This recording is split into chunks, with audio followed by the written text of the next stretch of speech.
Our weather top story once again takes us up to Canada today, where wildfires continue to spread rapidly near Fort McMurray. This is a fire that started back on Sunday in Alberta. Since then, it has experienced explosive growth. It has spread to encompass now over 380 square miles.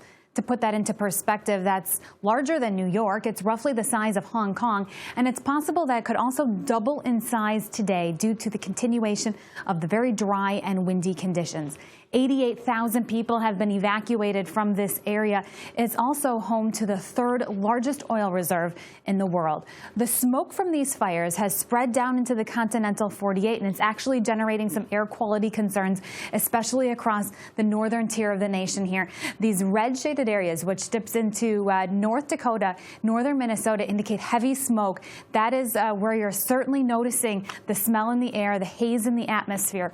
Further down toward the south, we have light and medium coverage for these green to yellow shaded areas, and it extends all the way down toward the Gulf of Mexico. In those areas, it's a little bit higher in the atmosphere, but we're still noticing a bit of that haze and certainly the brighter colors during the sunrise and sunsets with those particles in the atmosphere.